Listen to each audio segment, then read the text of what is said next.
Waymo plans to start offering rides in its fully autonomous vehicles, without human safety drivers behind the wheel, in San Francisco. The Google spin-off says its driverless vehicles are now only available to employees but will soon grow to include members of the company's Trusted Tester program. Waymo is also making big moves in Arizona.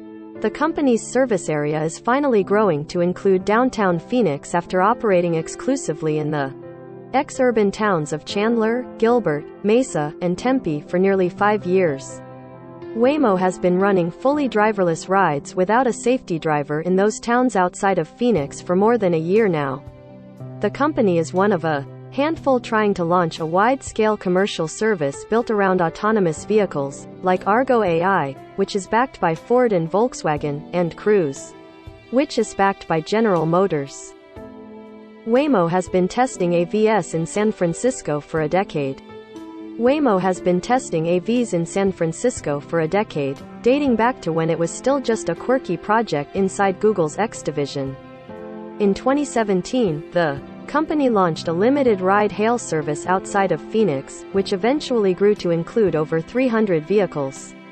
That's how things stayed for several years, with Waymo meticulously focusing its efforts on a small service area in Arizona.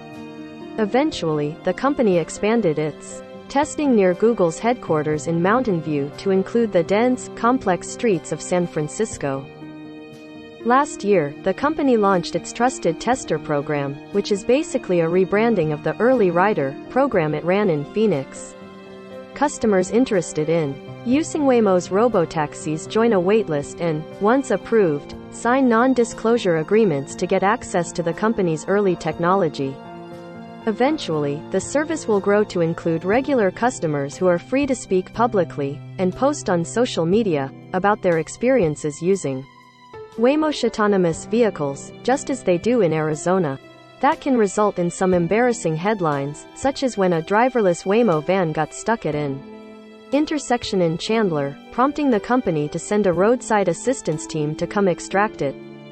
Waymo got the green light to start charging for rides in its autonomous taxis. Earlier this year, Waymo got the green light to start charging for rides in its autonomous taxis in San Francisco. The California Public Utilities Commission awarded the company a permit that allows them to charge for rides as long as there's a human safety driver behind the wheel. California requires that AV companies obtain a series of permits in order to start earning money from their AVs. The state's Department of Motor Vehicles oversees test permits, while the CPUC determines when those companies can start commercial businesses. The permit obtained by Waymo is one of the last steps required before the company can launch a fully fleshed-out robotaxi business.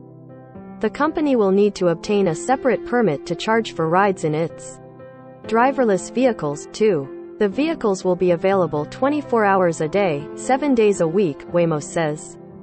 Cruise, a rival AV company, has a permit to provide rides to members of the public in its fully driverless vehicles in San Francisco, but only at night.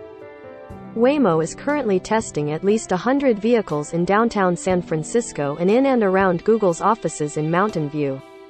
Last year, the company logged the most miles driven autonomously of all the companies permitted to test in the state, 2.3 million miles, a huge increase over 2020, when it had about 629,000 miles driven, and even the pre-pandemic year of 2019, with 1.45 million. Waymo is still in the early stages of commercializing its service in the Bay Area.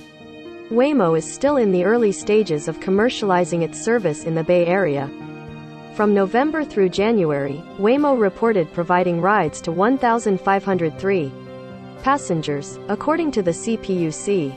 The expansion of Waymo's service area in Phoenix and the imminent launch of driverless rides in San Francisco signal the company's sense of confidence that its vehicles can operate safely and efficiently in more dense, urban environments.